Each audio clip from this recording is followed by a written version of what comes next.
breakfast.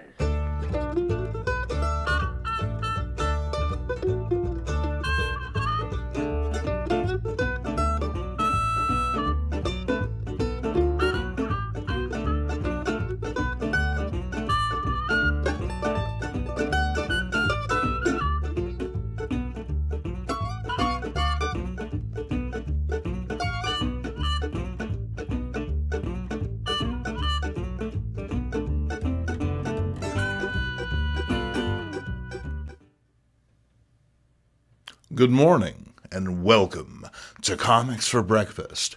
I'm your host, Jason Mink. You know, I strive to keep these episodes fresh, and it's not always easy. Sometimes even I come up dry as far as inspiration goes, and when that happens, well, I usually don't have to look far. I've got stacks of comics over there, boxes of comics over there. I actually use my kitchen cabinets for my overspill. I'm not joking. So the other night when I half-heartedly glanced around the room looking for inspiration, well, I have to say that this book verily jumped off the shelves at me.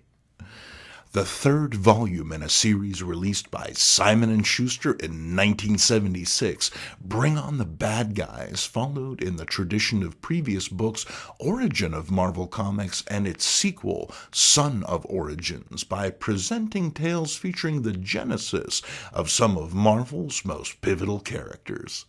In this instance, the book featured the awe-inspiring origins of the company's most malevolent menaces, all audaciously introduced by author Stan Lee. In today's age of digital downloads and collected editions, it's easy to forget that, at one point, most of these stories were out of print. For many, this book was the first opportunity to read the origin tales of villains that they'd been thrilling to for years. This volume features the genesis of Marvel legends like Doctor Doom, Loki, and the Red Skull, none of which we're talking about today. Don't worry, they'll get their chance eventually. We're going to look at three other power players, starting with the Hulk's scaliest playmate, the Abomination. Our story originally took place in the pages of Tales to Astonish number 90 and 91, written by Stan Lee with art by Gil Kane. Now, my first exposure to those stories was in a Pocket Books reprint from the late 1970s. I'd fished my copy from the dump bin of the coverless paperback books at my neighborhood grocery, and I felt that I'd scored big. Not this big, obviously, but for a quarter it wasn't bad.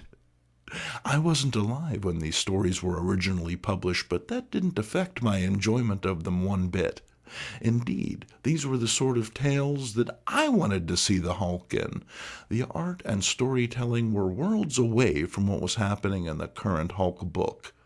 In those early tales, the Hulk was tragic, isolated, left to wander the New Mexico deserts, more often than not the victim of malevolent forces that sought to use him for their own nefarious ends. But enough of my yattering. Let's get to it. Our story begins with the Hulk smashing, well, everything. He's on a tear after the unearthly villain, the Stranger, has muddled with his mind, angering the irradiated beast into a rampage. With his pawn now wrecking the place up, the Stranger pisses off for a bit, his plan to return once the Hulk has laid Earth's defenses low. Some half-buried instinct leads Hulk to a distant missile base, but attempting to figure out which missile to destroy first triggers an unexpected change. The green behemoth reverts back to his human form, scientist Bruce Banner. Temporarily free of the Stranger's influence, Banner realizes his now weaponized alter ego is too dangerous to allow to roam free, and makes plans to kill himself before the change can occur again. At the same time, just across the way, General Thunderbolt Ross is reaming out his unit, so to speak. An attempt has been made on the life of his daughter, Betty, and these gold bricks better get to the bottom of it toot sweet. Betty herself goes to pieces, but her tears are for her lover, the inexplicably AWOL Bruce Banner. But this isn't a Lonely Hearts Club, this is an action comic, so let's get to it. One of the dismissed soldiers makes his way into a top-secret area. Revealed as the spy who'd attempted to snuff Betty in the previous issue, the imposter snaps valuable pictures of Dr. Banner's gamma apparatus, but is interrupted when the doctor himself appears. Positioning himself before the device, Banner fires up a dose of radiation deadly enough to kill him, but is interrupted by a passing guard. With the machine still primed, the spy steps onto the controls, mimicking Banner's actions. Then, a startling transformation takes place. The massive dose of radiation transforms the spy into another huge green beast, this one far more reptilian in nature. However, the radiation not only affects the spy's body, but also his mind. Instead of recoiling from his horrific transformation, the man revels in his newfound power. And while the machine has increased his savagery, it's done nothing for his sportsmanship, and the green beastie smashes Banner's gamma projector so it cannot be used again. With that, he stalks off to find the Hulk, reasoning that if he defeats old Jade Jaws, then there'll be nothing to stand in his way. He needn't go too far, as he's within spitting distance of the now imprisoned Bruce Banner. Reasoning the creature to be the result of his own scientific hubris, Banner flips his giggy in the blink of an eye, transforming into the Hulk. The two combatants begin to go at it, trading staggering blows. However, the newly minted Abomination has two advantages over his foe. He's retained some degree of human intelligence, making him more cunning than the Hulk. Also, the more concentrated dose of gamma radiation has given him more power, a fact he quickly discovers. With unmatched savagery, the Abomination beats down and lays out his foe, then grabs himself a big handful of Betty and takes off, leaving a stunned Ross to consider the fallen Hulk at his feet. The story picks up next issue, and enough time has gone by for the General to realize the Hulk is now his only hope of saving his daughter. He has a group of soldiers shoulder the green behemoth back to the lab. The good news is the Hulk is still alive. The bad news is it's a temporary condition at best. Unless something is done, the Hulk will die. At the same time, just outside the lab, Teen Rick Jones appears, demanding to see the Hulk. The brash young lad makes his way inside, where his quick thinking and understanding of Banner's equipment allows the doctor to revive the great beast. Ross pleads with the Hulk to listen to him, but the big guy is understandably reticent and bulldozes his way out of there. However, real pals never give up, and Rick chases the Hulk, pleading with him to listen. He's slapped aside, but Rick pours it on, giving those late to the party a nice little recap of the Hulk's origin. But it turns out Jade Jaws isn't the nostalgic type and stalks off, leading to one of the silliest and yet most heartrending panels in Marvel history. And hey, wouldn't you know it, Banner's back. But in our hearts, he's always been around. This little reunion is broken up by Ross and his men. The General gives Banner what for, but the scientist doesn't have time to be lectured. There's still hope to save Betty, but only if his plans are followed to the letter. Banner takes command of the infinite weapon Ray and fires the machine up. Its strange vibrations draw the Abomination to it. And he's still carrying poor old Betty. I bet she swallowed a lot of bugs by now. A-bomb lands, and he's ready to give that Banner such a pinch. However, he's unwittingly stepped into the scientist's trap. Bazzacco! The infinite weapon Ray begins to sap the Abomination's incalculable strength, pinning the villain in place in process. However, Banner being Banner, well, you just know this is going to go sideways, and the stress causes him to Hulk out. Having destroyed the control lever of the Ray in the process, the Abomination is able to slip its grasp, and the two titans once again collide. However, this time the Hulk quickly gets the best of his diminished foe. However, before he can deliver the coup de grace, the previously seen stranger returns. It seems his plan to use the Hulk as a weapon didn't quite work out as he'd hoped. That said, Abomination here makes a fine consolation prize, and the beast is spirited off on the stranger's transport ray. Hulk is hailed as a hero, but all he really wants is to be left alone. Sheesh, how moody can you get? The Abomination, introduced here, proved to be an enduring addition to the Hulk's rogues gallery.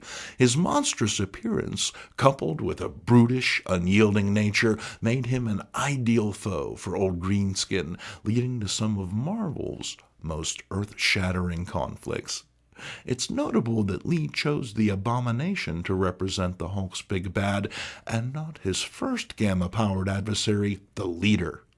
One might argue that the Leader would be the more natural choice, as his brains versus the Hulk's brawn provides a more dynamic character conflict, but hey, I'm not about to argue with a 45-year-old book.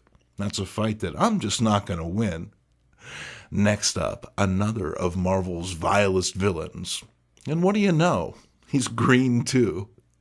The Green Goblin first debuted in Amazing Spider-Man number 14, but unlike many other villains of the time, the Goblin's alter ego remained unknown to readers.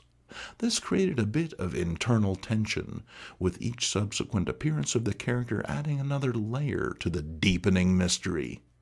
And while fans could be forgiven that thinking that creators Stan Lee and Steve Ditko had everything figured out ahead of time, well, that wasn't exactly the case.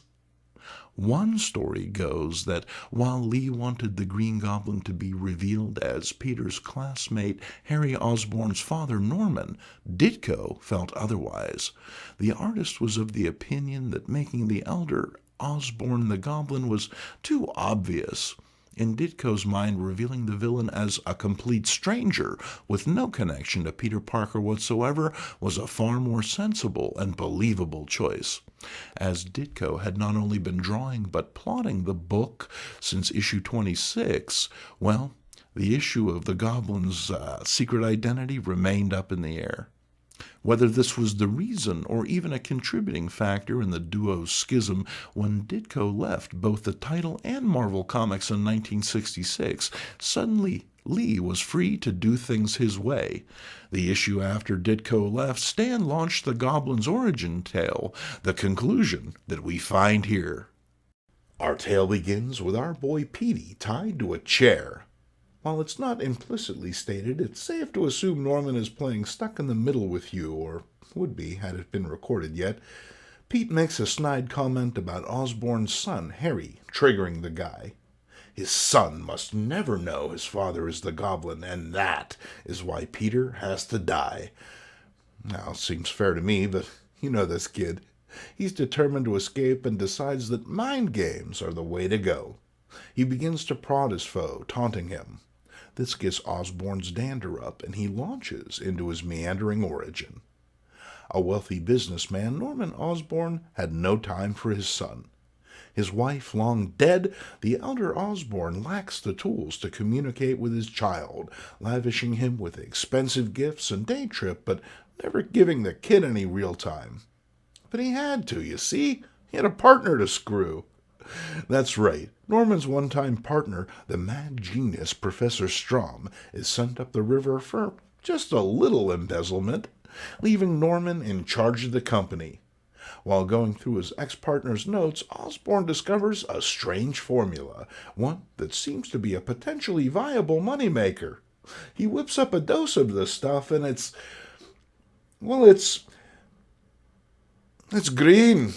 Harry chooses that moment to blunder in. It's parents' night at the school, and he's got a tie picked out for Dad and everything. But Norman's got no time for that. He's got a lab accident to induce. His ecto-cooler explodes in an emerald flash, exposing the elder Osborn to its strange properties. And judging from how he treats his son now, well, he's invented pure jerkonium. His mind unbalanced, his body now charged with latent power, Osborn decides to become a goblin. All kitted up and riding a spiffy bat glider. Wait, what happened to his broomstick? Goblin speeds off, intent on taking out the one man who could possibly stand in his way. No, not Martin Goodman. We're talking about Spider-Man. And that brings us up to speed with Gobby gloating about his killing stroke. But Petey hasn't just been composing haikus this whole time, he's been straining against his bonds. However, because Stan isn't quite the plotter Steve was, the scene drags on, first cutting away to secondary characters before returning to Gobby, still chewing the scenery. We get a bit of silliness involving a retroscope helmet that allows the villain to torment his foe using memories of their previous battles. We even get more flashbacks with some clunky artwork that must have been a real shock to readers at the time. Certain moments, Romita seems to be emulating Ditko, while other times he seems to be doing his own thing. It's not a great fit, although the artist would quickly find his footing on the title. Instead of Spidey simply busting free the Goblin, tired of tormenting his foe, releases Parker himself. This is a major difference between Ditko and Lee's approaches. Lee was never shy about having dumb luck or some other convenience save Spidey from impossible circumstances, a move Ditko clearly felt was a cheat. Consider the conclusion to the Master Planner saga just a few issues previous, where Spidey spends 5 entire pages working up the will to free himself from beneath tons of fallen machinery. Having Goblin finally catch Spidey and have him dead to rights, only to set him free, feels like the dramatic cheat that it is, but hey, what are you gonna do? The two adversaries continue to scrap, with Goblin pulling pretty much every trick out of his pretty pink purse. He uses pumpkin bombs, finger blasts, and even the jet engine from his glider, but Petey's built up a pretty big head of steam and isn't about to get chumped again. Well, that's the idea anyway, but Gobby isn't about to go down without a fight. You would have thought with all that talking he did earlier he would have been tired, but hey, he's nothing if not tenacious. He begins whipping batarangs at Spidey, whose head swims with the litigious consequences. However, that's just a setup for the Goblin Cannon. Even this proves a miss, with Petey bowling his foe over, then giving him a stiff kick directly into the cannon. The ray zaps him but good, knocking the Goblin right out of Norman. Suddenly, the wealthy industrialist is back to normal. Why, he doesn't even know who Spider-Man is. Old Webhead, being the believing type, takes Norman at his word, which seems like a questionable choice when dealing with a homicidal costume crime lord who knows your secret identity, but hey, Parker's the superhero here, not me. With the lab going up in flames, the pair hustle out of there, with Spidey burning the Goblin costume in the process. Unfortunately for our hero, this wouldn't be the last time he battled his emerald foe. Gripping stuff. While many readers were dismayed at Ditko's sudden and seemingly random departure, it was clear that Lee wasn't going to let the title suffer. Both he and John Romita are leaning hard into the wheel here, steering the title into a new direction and leaving little time to mourn. After a shaky start, Romita made the book his own, delivering what to many is the consummate Spider-Man. And his Green Goblin isn't all that bad either. We wrap this episode up, stepping off the well-trodden path and into the shadows of the Sanctum Sanctorum. Yes, it's Doctor Strange's most fearsome foe, the dreaded Dormammu. And, completing the color trifecta, he is also green. Whether this was an aesthetic choice or just cheap ink, the greenness is certainly a notable aspect of Marvel's early cadre of villains. An ancient being of tremendous power, Dormammu has long plotted behind the scenes to subjugate the earthly dimension, thwarted only by our world's long line of mystical defenders. Tired of his major disciple, Mordu, failing in his task to kill Stephen Strange, Dormy rolls up his emerald sleeves and decides to handle the job himself. Only Strange is not alone. Allied with his master, the Ancient One, and Dormammu's charge, the beautiful and enigmatic Clea. You got all that? Then let's go. The astral form of Doctor Strange returns to the Sanctum Sanctorum after defeating foe Baron Mordo, but before he can catch a smoke, he's spirited away to the side of his master, the Ancient One. An ominous vision torments the Elder Sorcerer, a messenger from the dread Dormammu. It appears the malevolent being is attempting to breach the protective barrier between his realm and Earth, but the Ancient One is too ancient to stop it. It's up to his mustachioed protege, and there isn't a moment to lose. Instead of giving his student a fistful of new spells or a handy neutron bomb, the Ancient One just kind of sends Dr. Strange off into the dark dimension and tells him to have at it. Doc finds himself facing an Atlas-era weirdie who subjects him to a strange ray, but our hero's will prevails and a mystic door opens in the distance. Strange passes through the doorway, but it does not go unnoticed. It's old hothead himself, although here it looks like the flames of Faltine have been extinguished with a fire extinguisher. No matter, Dormammu will not brook such insolence. Look, here he's punishing a plebe for simply asking a question. Evil! Meanwhile, Strange finds himself in a new battle. His diminutive foe begins to grow by the moment, going from child-size to a giant in the blink of an eye. It turns out the being feeds on spells, a fact Strange is quick to dope out. He defeats this latest menace, but it does not go unnoticed. A lovely and mysterious bystander witnesses Strange attacked by the Dwellers from below, who draw him into a two-dimensional trap full of robots? Funky knights? I'm not sure what the deal is here, but they prove immune to all the sorcerer's spells. Luckily, Doc has a secret weapon. The Eye of Agamotto dispatches his foes, and Strange returns to his task. In spite of Dormammu's mystical ward Clea's magical prompts, Strange presses on. With that, a series of sporty-looking purple goons menace our hero, but each one is dispelled by Strange, who is now really feeling his oats. He even busts a sick move on the runway, showing these clowns he's not to be trifled with. And because chicks dig confidence, Clea chooses this moment to appear. She warns Strange to beat it, but the Doc is all in on this one.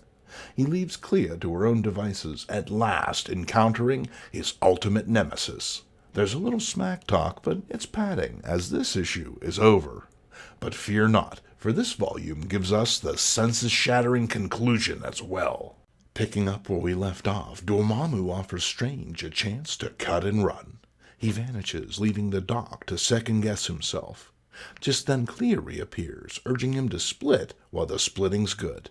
But it's not just Strange's fate that hangs in the balance. Clea leads him to the outskirts of the dark dimension, which, let's be honest, is brighter than a dentist's office.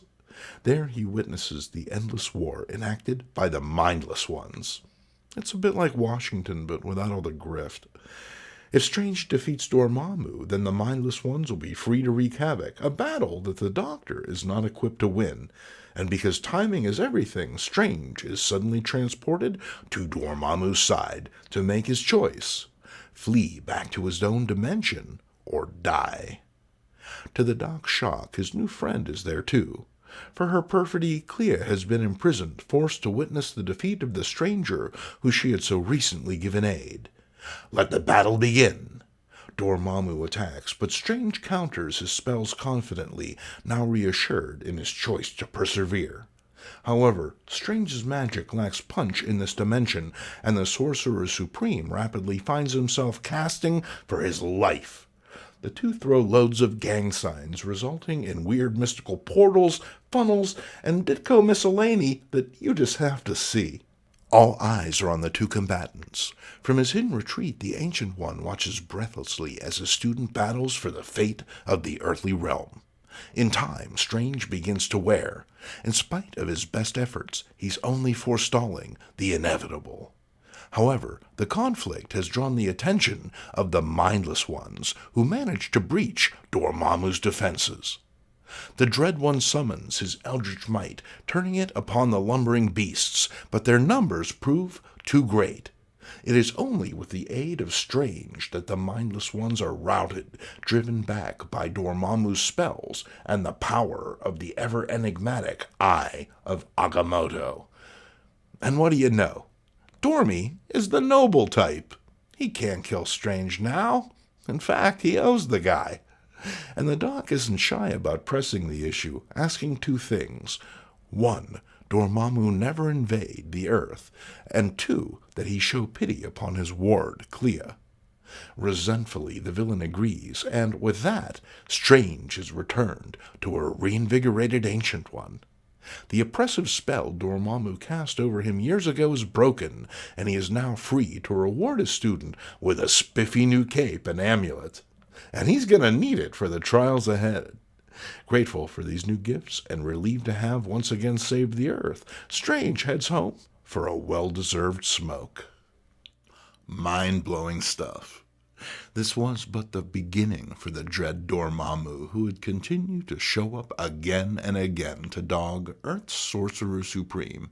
Hey, even popped up in the Doc Strange movie, although with all that purple, well, you'd hardly recognize him.